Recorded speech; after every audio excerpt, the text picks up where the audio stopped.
السلام عليكم ورحمة الله. ازيكم عاملين ايه؟ النهاردة ان شاء الله هنعمل وصفة جميلة جدا وهي المندي. وصفة محببة لينا كلنا، بس ما بنعملهاش علشان ما بنطلعهاش زي ما بناكلها بره، اللي هو المندي الحضرموتي اللي بناكله في المطاعم. بيتعمل ازاي؟ بيعملوه بره في المطاعم عن طريق عمق كده حفرة في الارض، وبيعملوه بالطريقة دي. ازاي احنا نقدر نعمله في البيت ونطلع نفس النتيجة وما نعملش الطريقة اللي هي بتتعمل بره، لكن هنعمل طريقة تانية سهلة جدا وهيطلع كمان نفس النتيجة. يلا نقول بسم الله الرحمن الرحيم ونبدأ الطريقة.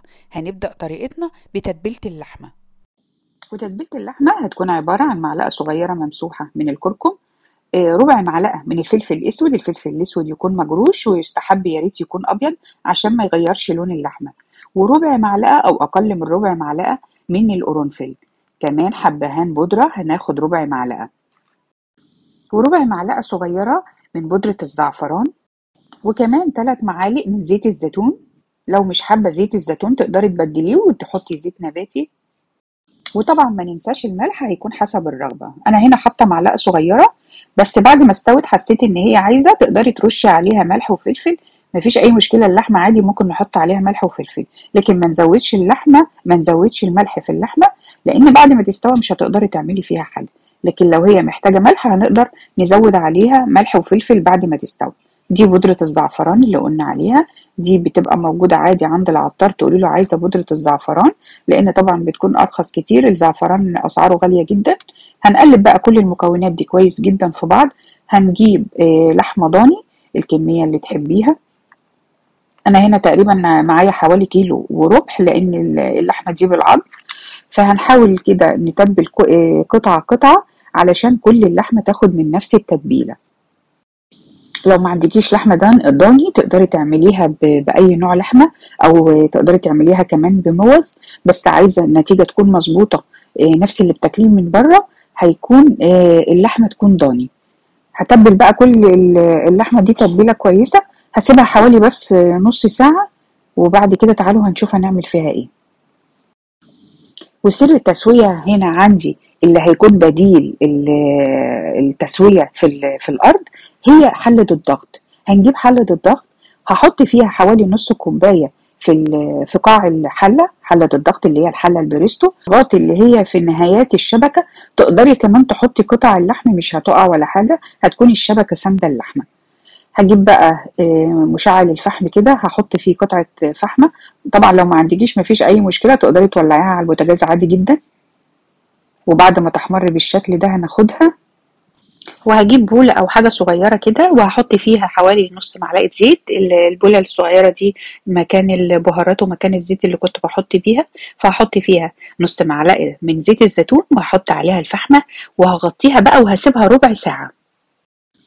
بعد ربع ساعة بقى هكشف عليها. هو طبعا مش على النار ولا أي حاجة، الفحمة دي واللحمة نية، عشان هنشوف بقى طريقة التسوية بتاعتها هتكون ازاي. هشيل الفحمة وهشيل البولة بتاعتها، هغطي الحلة وهقفلها، هحطها على النار. هتاخد معايا حوالي ساعة تقريبا تستوى على النار. يلا بينا بقى نعمل الرز بتاع المندي. بصوا انا هنا عندي قطع متبقيه مكان تتبيله اللحمه، كنت قطعتها من اللحمه زي دهون كده. وفي قطع كده شبه الكوارع، يعني مش دهون كلها. انا هنا مجرد عايزاها عشان تعمل لي شوربه، وبعد كده هشيلها مع المكونات الجافه اللي هحطها زي القرفه والفلفل الاسود والحاجات دي كلها. ومنساش نحط مع المواد الدهنيه دي، هنحط 3 معالق من الزيت النباتي. يعني دي هتطعم لي الرز، هتخليه طعمه حلو جدا، تخليه طعم المندي.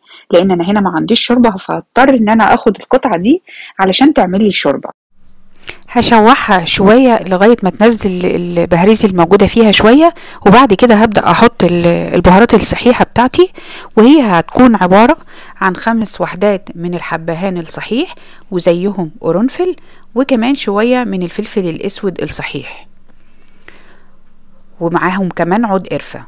هاخد كمان من 3 ل4 ورق لورا اللي هو ورق الغار، وكمان واحدة من اللومي اللي هو الليمون الاسود المجفف. هشوح البهارات دي كويس جدا لغاية ما اشم الريحة بتاعتها.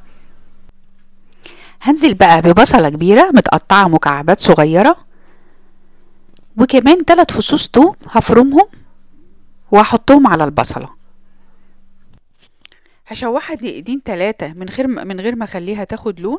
هحط كمان 2 من الفلفل السبايسي، هشوحهم بقى تشويحة كده، وهنزل عليهم بمية سخنة او مية عادية، سيبيها تغلي عادي.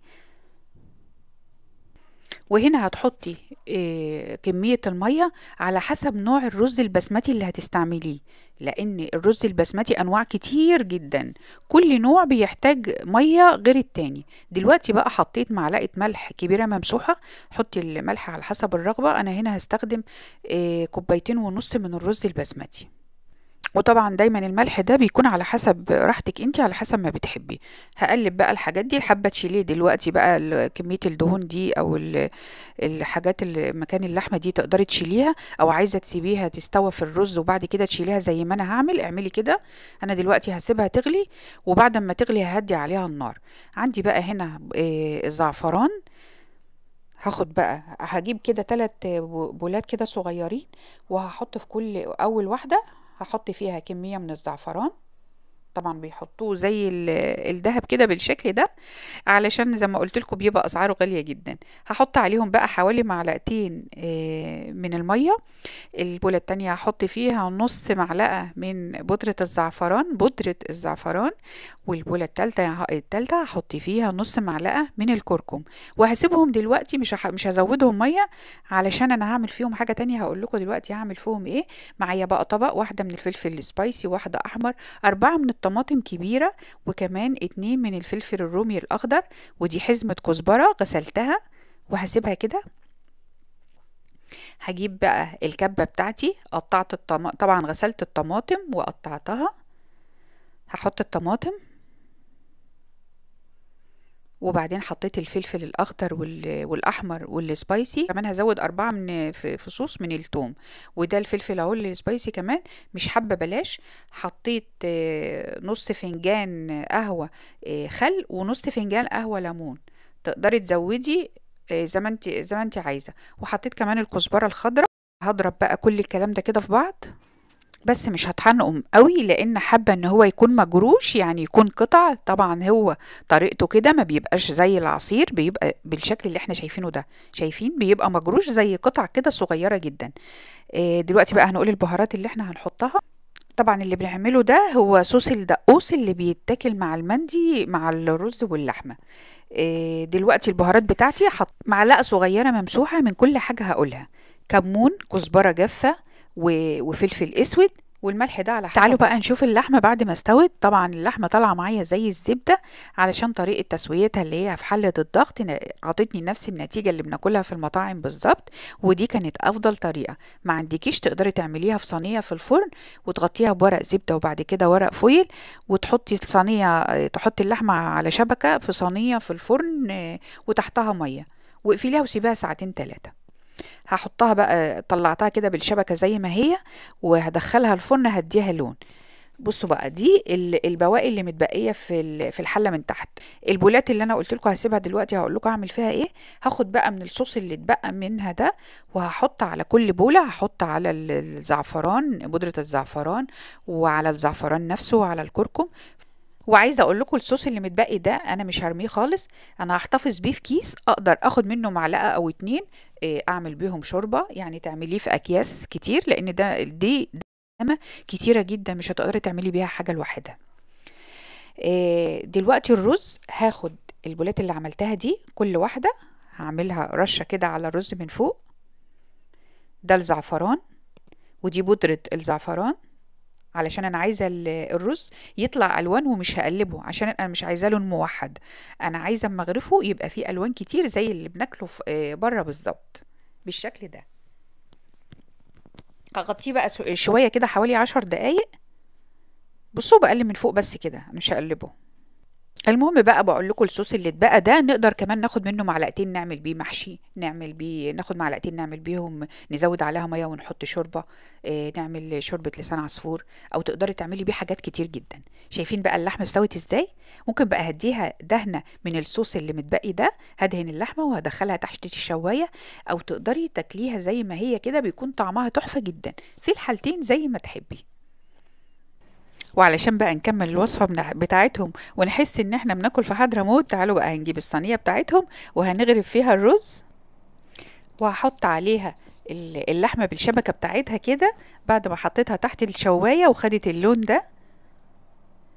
تعالوا بقى نزينها، تقدري تزينيها بمكسرات شوية لوز أو شوية بندق.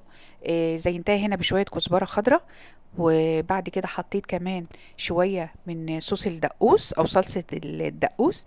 طبعا بتختلف جدا، من غير صلصة الدقوس دي أو سلطة الدقوس دي ما ينفعش يكون مندي. هو كده تركيبة كده مع بعض ويكون طعمه حلو جدا. يلا بقى اعملوه، وعايزاكم تقولوا لي رأيكم. ولو عجبكم الفيديو ما تنسوش تحطوا لي لايك. لو اول مرة تشوفوا قناتي ادخلوا اعملوا اشتراك او سبسكرايب. سلام عليكم واشوفكم على خير في فيديو جديد.